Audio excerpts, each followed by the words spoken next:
Hello दोस्तों, silent love episode number 11। I hope आपको ये सीरीज पसंद आ रही है। अगर पसंद आ रही है तो वीडियो को लाइक से सब्सक्राइब जरूर करना और ऑन वीडियो कमेंट भी कर देना।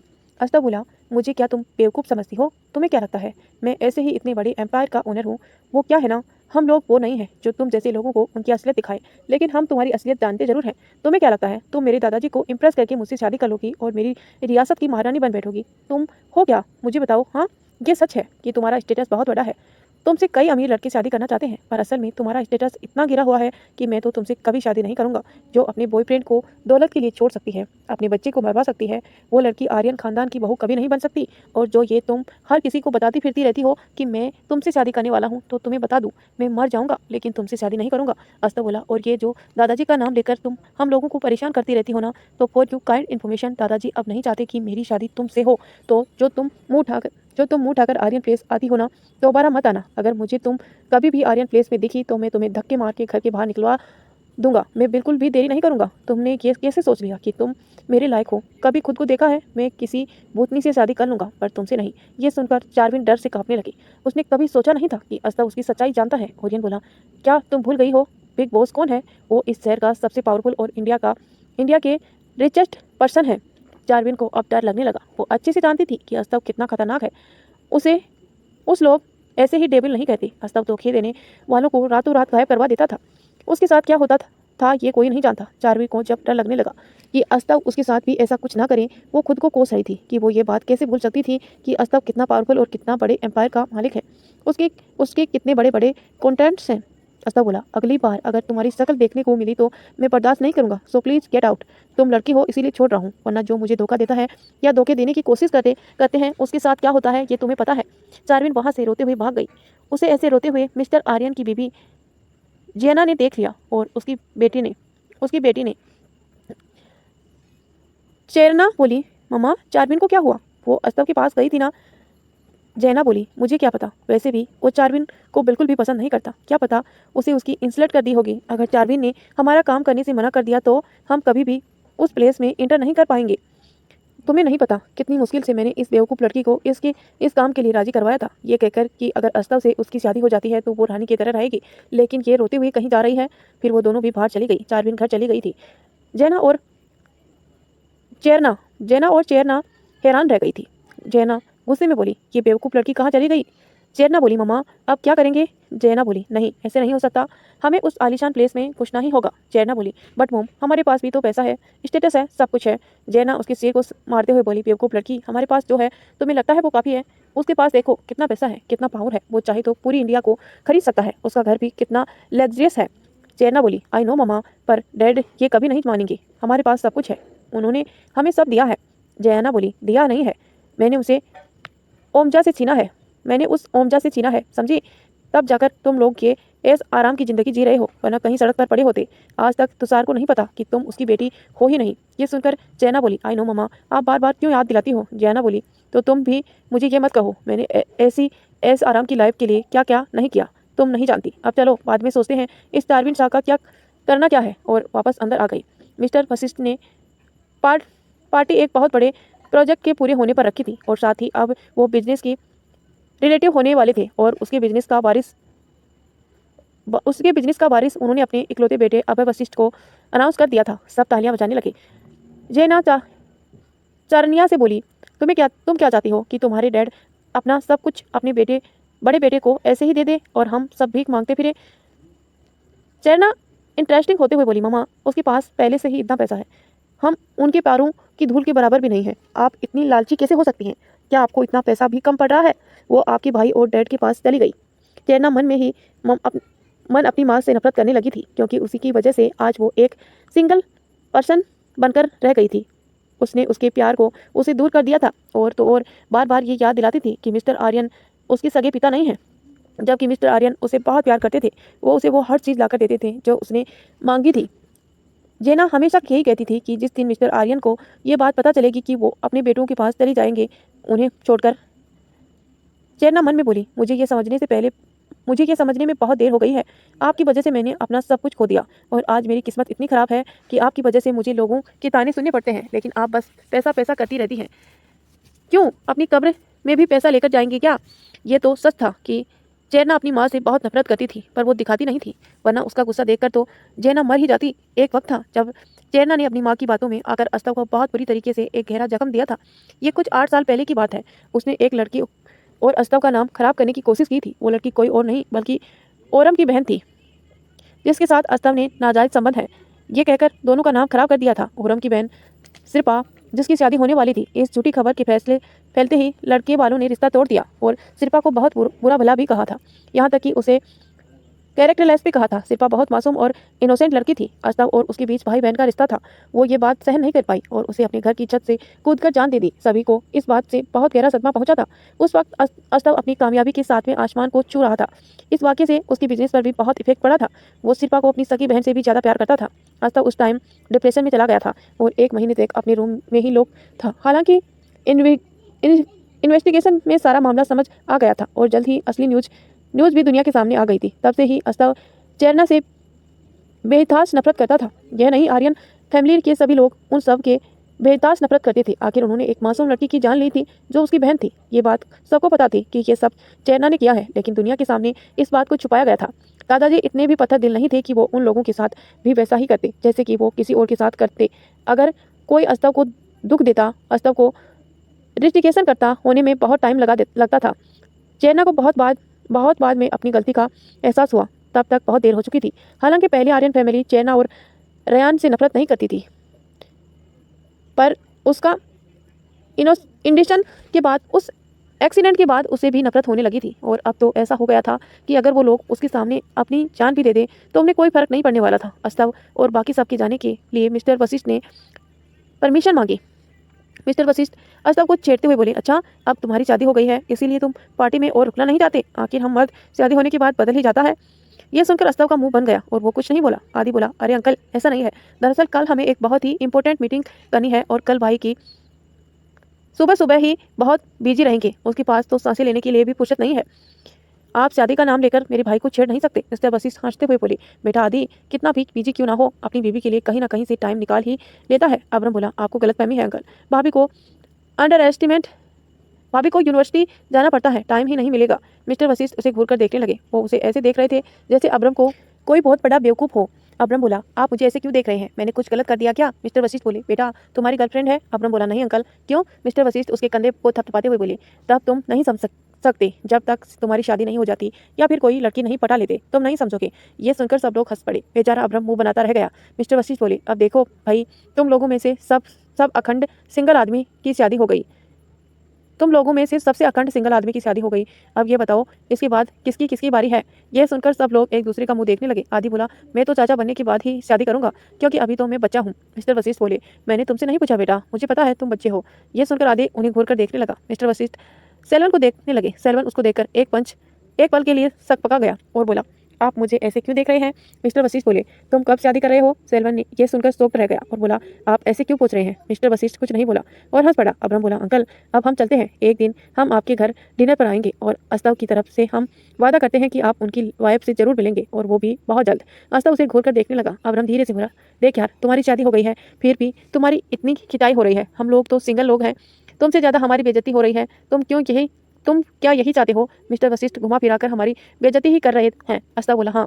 फिर वो लोग जाने लगे। अस्तव ने अपना फ़ोन निकाला और ऑन करके टाइम देखने लगा। हालांकि उसे वरिष्ठ वॉच भी पहन रखी थी, लेकिन उसे फ़ोन में ही टाइम देख लिया और कुछ सोचते हुए कॉन्टैक्ट लिस्ट को देखने लगा। उसने तिया का नंबर लिटिल वाइफ के नाम से सेव कर रखा था।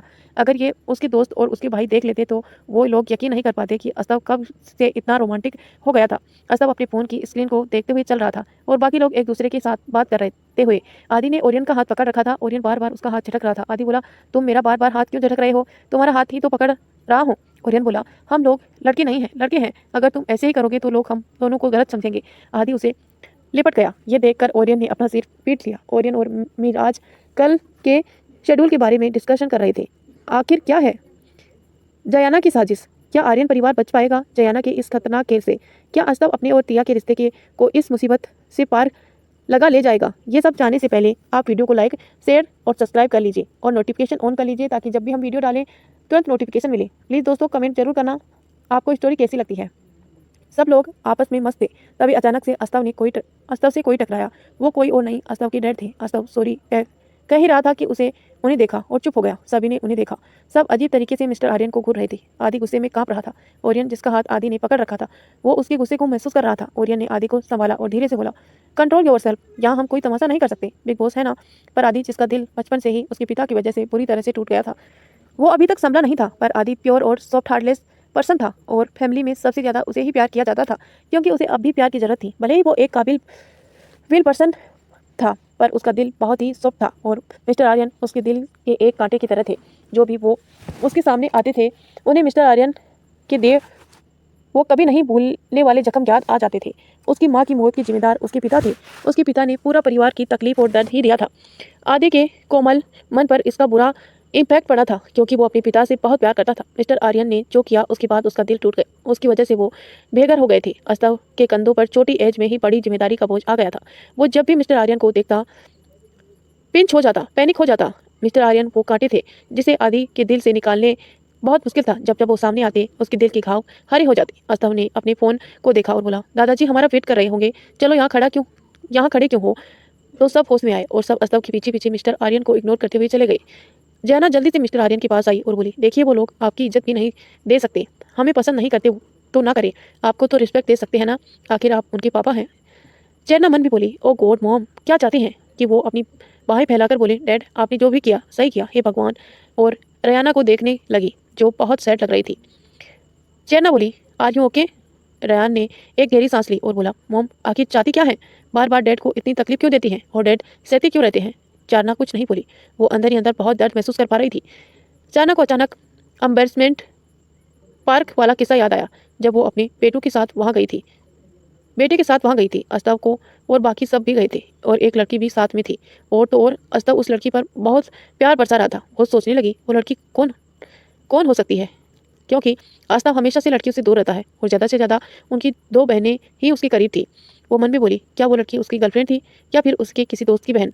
चाना अब जानती थी, अगर उसने उसकी माँ को ये बात बताई तो उसकी माँ फिर से कोई घटिया गेम प्लान करेगी और वो अब ऐसा कुछ नहीं चाहती थी, क्योंकि 8 साल पहले के इंसिडेंट से उसे अच्छा खासा सबक मिल गया था। दादाजी ने प्रॉमिस पर्सनली उसे एक अच्छा सबक सिखाया था, जिससे उसकी अकल ठिकाने आ गई थी। मिस्टर आर्यन ने एक लंबी गहरी सांस ली, फिर वो दूसरी तरफ चले गए।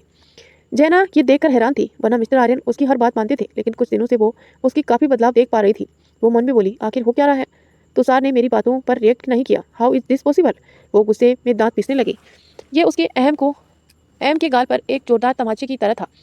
इधर सब लोग कार में शांत बैठे थे। एकदम भयानक शांति पसरी हुई थी। आदि खुद को संभालने की पूरी कोशिश कर रहा था। अस्तव अंदर ही अंदर अपने गुस्से को शांत कर रहा था। बाकी सब भी खुद को नॉर्मल कर रहे थे। अब्रम मन में बोला, भगवान पता नहीं आप चाहते क्या हो। क्या आप इनको इतनी तकलीफ में देखकर थक नहीं गए हो, जो और जख्म दिए जा रहे हो।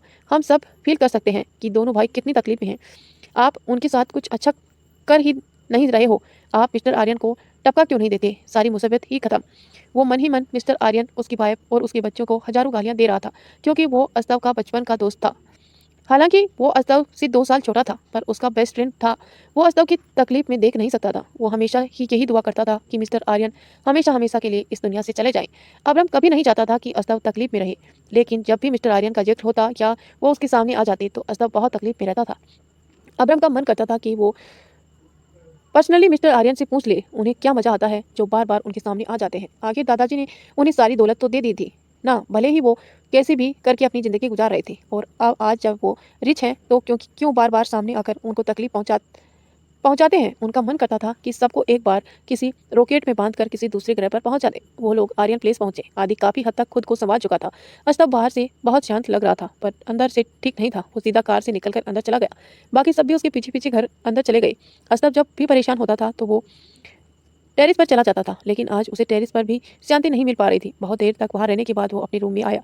तिया जो अस्तव की पार्टी में जाने से खुशी से उसके पूरे बेड पर हाथ पैर फैलाकर सोई हुई थी, बहुत ही फनी लग रही थी। उसके चेहरे से साफ पता चल रहा था कि वो बहुत खुश है और गहरी नींद पे है। अभी रात के 2 बज रहे थे।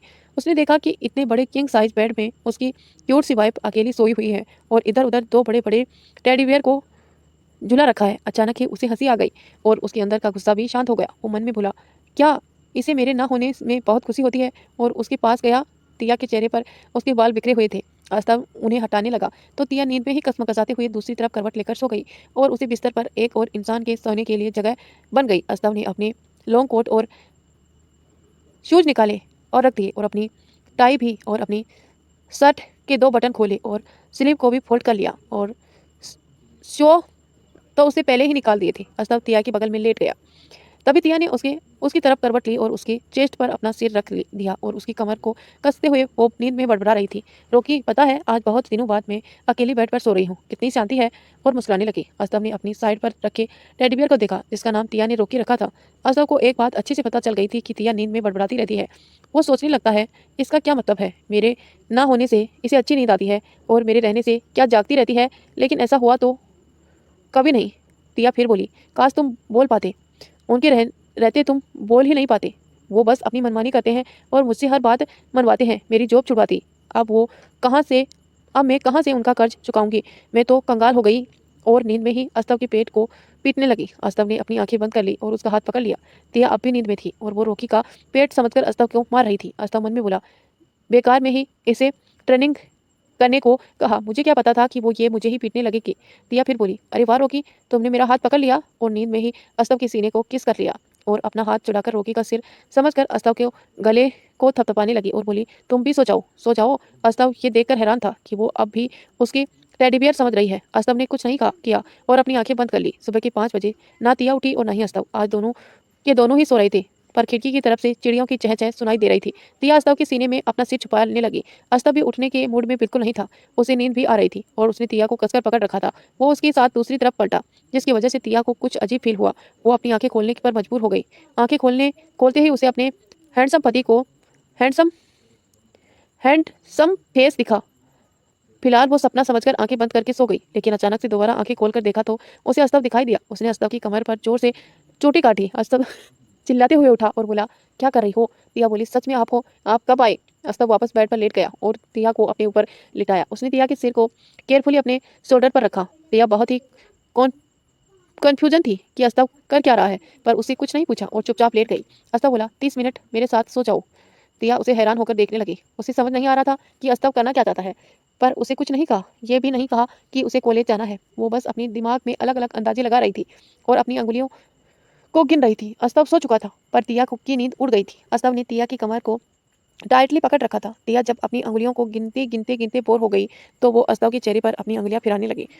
हालांकि उसे पता था ऐसा करना शेर की गुफा में घुसकर उसे जगाना जैसा है, पर उसे कुछ समझ नहीं आ रहा था।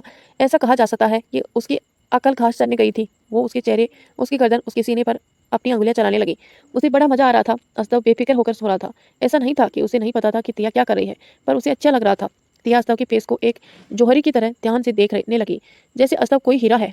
तिया अस्तव को पहली बार इतने करीब से और ध्यान से देख रही थी। उसे फील हो रहा था कि अस्तव एकदम परफेक्ट है। उसका फेस, उसकी पूरी बॉडी, सब परफेक्ट था। तिया उसकी बंद आंखों में को, उसकी नाक को, उसके गालों को छू रही थी। उसने अस्तव के पलके गुलाबी होठों को देखा और उसे छूने ही वाली थी कि अस्तव ने अपनी आंखें खोली और बोला, क्या करने की कोशिश कर रही हो। तिया ने हाथ बर्फ की तरह जम गई। वो डर भी गई और मन में भगवान को याद करने लगी। वो खुद को कोसते हुए बोली, मेरी अकल काश चने गई थी। जरूर अभी सर बोलेंगे कि मैं उसे नींद में होने का फायदा उठा रही थी। तिया अपना हाथ वापस खींच रही थी लेकिन अस्तव ने अपने हाथ से उसके हाथ को पकड़ लिया। तिया और ज्यादा डर गई। वो अपनी सफाई में कुछ कहना चाहती थी लेकिन जैसे ही उसके कुछ कहने के लिए मुंह खोला, उसके गले में आवाज नहीं निकली। उसकी हिम्मत ही नहीं हो रही थी कुछ कहने की। अस्तव ने अपनी अंगुलियों से तिया की अंगुलियों को जकड़ लिया। ये देखकर तिया अपनी आंखें फाड़कर अस्तव को देखने लगी। वो मन में सोचने लगी कि अस्तव करना क्या चाहते हैं। वो कुछ बोल ही रही थी कि अचानक से अस्तव ने रोल किया और तिया नीचे आ गई और अस्तव उसके ऊपर। तिया उसे हैरान होकर देख रही थी। अस्तव अपना मुंह उसके कान के पास ले जाकर बोला, क्या तुम मुझे किस करने का सोच रही थी। यह सुनकर तिया का गाल शर्म से गुलाबी हो गया। तिया अस्तव की गर्म सांसें अपनी गर्दन पर महसूस कर पा रही थी। वो पहली बार ऐसा महसूस कर रही थी। अस्तव की गर्म सांसों ने उसकी पूरी बॉडी में सिरन पैदा कर दी थी। तिया का एक हाथ अस्तव की पीठ पर था और दूसरा अस्तव के जकड़ रखा था। अस्तव ने उसे देखा। उसके गाल शर्म से गुलाबी हो गए थे। क्या अस्तव और आदि कभी अपने पिता को माफ कर पाएंगे। ये सब जानने से पहले आपको वीडियो को लाइक करना पड़ेगा। और क्या तुषार का व्यवहार बदला हुआ था।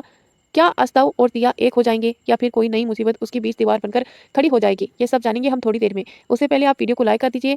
चैनल पर नए हैं तो सब्सक्राइब कर लीजिए और कमेंट करके बताना कि अस्तव और तिया के ये रोमांटिक लव स्टोरी आपको कैसी लग रही है। तिया बहुत क्यूट नजर आ रही थी। अस्तव के दिल की में अचानक से हलचल होने लगी। वैसे तो अस्तव को अपने दिल और दिमाग दोनों पर पूरा कंट्रोल था, पर तिया को ऐसा देखकर उसका कंट्रोल कहीं खो सा गया था। वो अपने शरीर में हो रही गुदगुदी को साफ साफ महसूस कर पा रहा था। वो समझ गया कि अगर ऐसा ही रहा तो उसकी बीवी उसे एक दिन पागल कर देगी, और उसे जल्द से तिया को छोड़ दिया और उठकर खड़ा हो गया।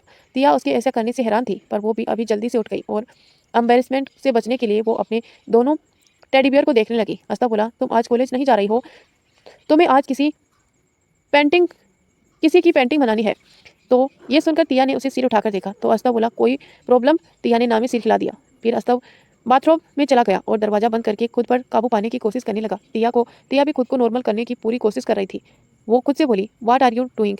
और सर भी ना, जब देखो तब मेरे क्लोज आते रहते हैं, पर वो तो मेरे हस्बैंड हैं, और भले ही उनका 1 करोड़ का मुझ पर लोन है, पर मैंने तो उनके साथ हमेशा रहना है। और खुद से ये कहाँ चुप हो गई और खुद से ये कहकर चुप हो गई। फिर वो मन में बोली, क्या मैं भी उठपटांग सोचती रहती हूँ। मैं क्या चाहती हूँ? यही कि वो मेरे साथ रहें, मेरे क्लोज रहें। गॉड, क्या हो रहा है? और अपने सिर को पीटने लगी। वहीं अंदर अस्तव सावर ले रहा था। वो मन में बोला, अगर ये बात अब अबरम या आदि को पता चली तो दोनों मेरा खूब मजाक उड़ाएंगे। नहीं, ऐसा नहीं हो सकता। अस्तव ने सावर बंद किया और बाथरूम पहनकर बाहर आया। तिया भी उसी वक्त अपनी दोनों टेडी बियर को उसकी जगह पर रख रही थी। अस्तव बोला, जाकर नहा लो।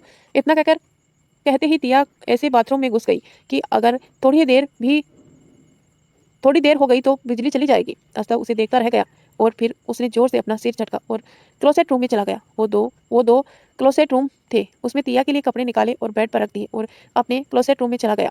तिया भी जल्दी से नहा धोकर बाथरूम पहनकर बाहर आई, अपने कपड़े लिए और फिर बाथरूम में कपड़े पहनकर चली गई। उसने एक सफ़ेद रंग की शर्ट और नीचे ब्लैक स्काई स्कर्ट पहन रखी थी, जिसकी लेंथ घुटनों तक थी। अस्तव भी अपना कोट और हाथ में नाइटी लिए आ गया और उसके पीछे खड़ा हो गया। अस्तव ने भी व्हाइट शर्ट और उसके ऊपर ब्लैक हैवी लेंथ जैकेट और ब्लैक फॉर्मल पैंट पहन रखी थी और साथ में फॉर्मल शूज। उसकी कलाई में उसकी वरिष्ठ वॉच थी। तिया, जो अभी बड़ी अदा के साथ अपने बालों को सेट कर रही थी, उसे होश ही नहीं था कि उसके पीछे अस्तव खड़ा है। उसने अपने बालों को पीछे की तरफ झटका तो अस्तव के चेहरे पर जोर से लगी। वो कर्रा उठा। उसकी आवाज़ सुन तिया के रोंगटे खड़े हो गए। उसने मिरर में देखा और अपने मुंह पर हाथ रख लिया। तिया जल्दी से पीछे मुड़ी और डरते हुए बोली, I am really sorry sir, मैंने नहीं देखा था कि आप। तिया डर रही थी कि कहीं अस्तव उसे कोई पनिशमेंट ना दे दे। अस्तव ने कुछ नहीं कहा और उसके हाथ में टाई दे दी। तिया ने जल्दी से टाई को पकड़ा और अपने पंजों के बल खड़ी हो गई और अस्तव के गले में टाई बांधने लगी। उसने उसकी कॉलर ऊपर किया और फिर उसकी कॉलर का बटन लगाया और टाई को कस दिया। फिर उसने कॉलर को सेट कर दिया। तिया, जो पंजों के बल खड़ी थी, बार बार ऊपर नीचे हो रही थी। अस्तव जानबूझकर नीचे नहीं झुक रहा था। उसे मजा आ रहा था और तिया मन ही मन उसे कोस रही थी। वो मन में बोली, इतना लंबा होने का क्या फायदा अगर वो झुक ही नहीं सकता। और वो मुंह भी बना रही थी और अस्तव को ये देखकर बड़ा मजा आ रहा था। तिया ने फाइनली उसकी टाई बांध दी और फिर उसने उसका कोट लिया और उसे पहनाने लगी। वो मन में बोली, मैं जब से आई हूँ तब से ये सब कर रही हूँ, पहले कौन करता होगा। अस्तव ने कोटेज क्लोसेट के मिरर में ही अपने हेयर सेट कर लिए थी और परफ्यूम भी लगा लिया था। फिर भी वो मिरर में खुद को देखने लगा। उसके ऐसे करने से तिया को लगने लगा जैसे वो उसे चिढ़ा रहा हो कि वो उससे ज़्यादा खूबसूरत है। तिया उसे घूरकर देखने लगी। अस्तव ने उसकी घूरती नज़रों को मिरर में ही देख लिया था। तिया उसे बहुत प्यारी लग रही थी। उसका मन कर रहा था कि वो तिया को पकड़कर किस कर ले। जैसे ही उसके मन में यह ख्याल आया, वैसे ही वो खुद को डांटते हुए मन में बोला, मेरा दिमाग सच में खराब हो गया है, क्या उठपटांग सोच रहा हूँ।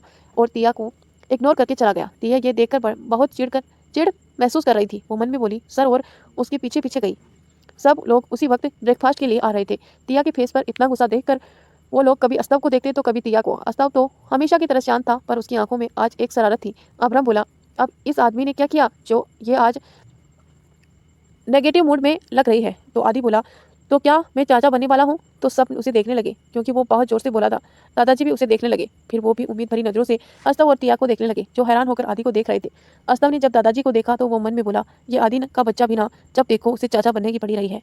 तिया मन में आदि को कोस रही थी कि हर बार वो ये बात क्यों कहता रहता है कि वो चाचा बनना चाहता है। वो कुछ नहीं बोली और सबको गुड मॉर्निंग विश किया। सब ने भी एक दूसरे को विश किया और अपनी अपनी चेयर पर आकर बैठ गए। सब लोग चुपचाप अपना अपना ब्रेकफास्ट कर रहे थे। एक भयानक शांति पसरी हुई थी। दादाजी की नज़रें अस्तव पर टिकी हुई थी। अस्तव ये जानने की उम्मीद कर रहे थे कि क्या आदि सच कह रहा है। अस्तव ने बिना कुछ कहे ब्रेकफास्ट खत्म किया और वो लोग ऑफिस के लिए निकल गए। दादाजी ने तिया को अपने पास बुलाया और बोला, बेटा, क्या तुम।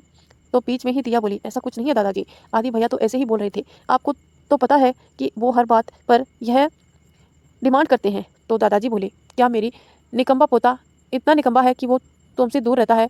तो तिया ये सुनकर हैरान रह गई। उसकी तो बोलती ही बंद हो गई। दादाजी बोले, मुझे पता है मेरा पोता एक नंबर का नालायक है, उससे कुछ नहीं आता। तुमसे शादी कर ली पर अब भी वो तुमसे दूर भागता है। कहीं वो सच में जो लोग कहते हैं वही तो नहीं है? यानी तिया ये सुनकर हैरान होकर दादाजी को देखने लगी और मन में सोचने लगी, सर के दादाजी भी उन्हें वो समझते हैं। दादाजी सच में सर के दादाजी हैं ना, या फिर सर को कहीं से उठाकर तो नहीं लाए हो? हे भगवान, क्या सर सच में? वो भी ये सोचने लगी। फिर उसने एकदम से उसके और अस्तव के कुछ रोमांटिक पल याद आ गए। वो मन में बोली, पर उसकी हरकतें से तो नहीं लगता कि वो है। मैं भी क्या सोच रही हूँ? दादाजी बोलते ही जा रहे थे, वो रुकने का नाम ही नहीं ले रहे थे। दादाजी के मुंह से अस्तव के बारे में इतनी सारी बातें सुनकर तिया का मुंह खुला का खुला रह गया। वो कुछ बोल ही नहीं पा रही थी। तभी एक सर्वेंट आई और बोली, दादाजी मिस्टर कल्याण आए हैं, वो यंग मैडम से अपनी वाइफ की पेंटिंग बनवाना चाहते हैं। तो दादाजी बोले, मिस्टर कल्याण? उन्हें याद आया कि मिस्टर कल्याण कौन थे। वो बोले, ठीक है, तुम्हें उन्हें गेस्ट रूम में ले आओ। दादाजी और तिया गेस्ट रूम में लगे सोफे पर बैठे थे। फिर वो सर्वेंट चली गई और दादाजी बोले, बेटा एक काम करो, तुम अपना सारा सामान यहाँ पर ले आओ। तो तिया बोली, जी दादाजी, और चली गई। मिस्टर कल्याण अपनी सेक्रेटरी के साथ आए थे। उन्होंने दादाजी को ग्रेट किया। दादाजी ने उन्हें इज्जत के साथ अपने सामने के सोफे पर बैठने को कहा। उसकी सेक्रेटरी उसके पीछे खड़ी हो गई और तभी एक सर्वेंट मिस्टर कल्याण के लिए खाने पीने का सामान लेकर आई और टेबल पर रखा और उन्हें सर्व किया। दादाजी बोले, आप तो टैलेंटेड आर्टिस्ट को लोगों से रूबरू कराते हैं ना? दादाजी बोले, आप तो टैलेंटेड आर्टिस्ट को लोगों से रूबरू कराते हैं ना? तो मिस्टर कल्याण बोले, हाँ मिस्टर आर्यन, और मुझे खुशी है कि मिसेस दिया आर्यन के लिए ये काम करने वाला हूँ। यह सुनकर दादाजी बहुत खुश हुए और वो बोले, मेरी पोता बहू सच में बहुत ही टैलेंटेड है, वो अब आपको निराश नहीं करेगी। तभी कुछ सर्वेंट पेंटिंग बनाने का सारा सामान ले आए और कुछ दूर पर सारा सामान रख और तख्त पर सब कुछ सेट कर दिया। तिया भी आ गई। उसने भी मिस्टर कल्याण और उसकी सेक्रेटरी को ग्रेट किया। मिस्टर कल्याण और उसकी सेक्रेटरी ये देखकर हैरान थे कि तिया को कोई 18-19 साल की लड़की लग रही थी और अब भी उसकी बचपना नजर आ रहा था। उसके चेहरे पर मासूमियत थी। दादाजी बोले, ये मेरी पोता बहू है, मेरी पोते की बीवी। मिस्टर कल्याण बोले, बहुत अच्छी है, बिल्कुल मेरी बेटी की उम्र की है। तो तिया के चेहरे पर हल्की सी स्माइल आ गई और उसके कलर्स का बॉक्स निकाला और उसने अपने कपड़ों पर कलर्स ना लग जाए इसके लिए ओपनर पहन लिया और ओपनर को पैकेट में बहुत सारे ब्रश रख लिए। वो एकदम प्रोफेशनल आर्टिस्ट लग रही थी। वो बोली, आपकी वाइफ? तो सेक्रेटरी ने तुरंत मिस्टर कल्याण की फ़ोटो उसे दे दी। तिया ने ध्यान से फ़ोटो को देखा। तिया की बहुत अच्छी याददाश्त थी। उसने वो फ़ोटो दूसरे तख्ते से चिपका दी और मिस्टर कल्याण से बोली, आप अपनी वाइफ के बारे में बताइए। तो मिस्टर कल्याण और उसकी सेक्रेटरी उसे हैरान होकर देखने लगे। तिया बोली, मैंने कुछ गलत कह दिया क्या? तो दादाजी बोले, मेरी पोता बहू के कहने का मतलब है कि आप अपनी वाइफ के बारे में बताइए, उनका व्यवहार कैसा था आपके प्रति, सब कुछ बताइए। मेरी पोता बहू तस्वीर देखकर नहीं बनाती, बल्कि इंसान का मन और अच्छे आचरण देखकर बनाती है। तो मिस्टर कल्याण को समझ आया और वो अपनी बीवी के बारे में बताने लगे। वो शुरू से बता रहे थे जब से उसकी शादी हुई थी। तिया के हाथ भी उतनी ही तेजी से चल रहे थे। वो बीच बीच में एक झलक तस्वीर को देख लेती थी और मिस्टर कल्याण की बातों को सुनती रही। मिस्टर कल्याण की सेक्रेटरी तो आंखें फाड़कर तिया को ही देखी जा रही थी। वो लोग तस्वीर को नहीं देख रहे थे क्योंकि तख्त उसकी तरफ था। मिस्टर कल्याण बता रहे थे उसकी वाइफ सच में एक काइंड पर्सन थी। उसके कहने पर ही उन्होंने अपने देश के आर्टिस्ट को और देश की कला को आगे बढ़ाने का बिजनेस स्टार्ट किया था, जिसके ट्रेंडिंग लोगों को उनकी पहचान मिल सके, टैलेंटेड लोगों को उनकी पहचान मिल सके। लगभग 3 घंटे बाद तिया के हाथ रुक गए। मिस्टर कल्याण तो पहले ही चुप हो गए थे। फिर तिया अपने कलर्स बॉक्स को बंद करते हुए बोली, आप देख लीजिए, और तख्त को उसकी तरफ घुमा दिया। जब उन्होंने पेंटिंग देखी तो वो देखते ही रह गए। सेक्रेटरी तो पहले से ही हैरान थी और अब वो ज़्यादा हो गई और मिस्टर कल्याण खुशी से उठ खड़े हुए और तिया के पास जाकर बोले, ये मैं यही ऐसी ही पेंटिंग चाहता था। मैं यही एक्सप्रेशन अपनी वाइफ की पेंटिंग में देखना चाहता था, वो एक्सप्रेशन जो मैं अपने लिए उसकी आंखों में देखता था। और वो पेंटिंग को देखने लगा और फिर तिया को देखकर बोला, thank you so much Mrs Aryan. तो तिया ने हल्का सा स्माइल किया। दादाजी बहुत खुश थे। मिस्टर कल्याण बोले, आपको पता है आप एक बेहतरीन आर्टिस्ट हैं और मैं बहुत खुशनसीब हूँ कि मैं आपके लिए काम करने वाला हूँ। यह सुनकर तिया हैरान रह गई। मिस्टर कल्याण बोले, हाँ, आपके हस्बैंड ने मुझे स्पेशली कहा है और अगर वो नहीं भी कहते तो भी मैं ये पेंटिंग देखने के बाद मैं खुद उनके रिक्वेस्ट करता कि वो मुझे आपके लिए काम करने का मौका दे। तिया को अपने कानों पर विश्वास नहीं हो रहा था। 1 हफ्ते बाद एक ग्रैंड एग्जीबिशन है। तो दोस्तों, इसी के साथ इस कहानी को यहीं एंड करते हैं। मिलते हैं नेक्स्ट पार्ट में। तब तक के लिए स्वस्थ रहिए, मस्त रहिए, हमारी कहानी को एंजॉय करते रहिए। धन्यवाद।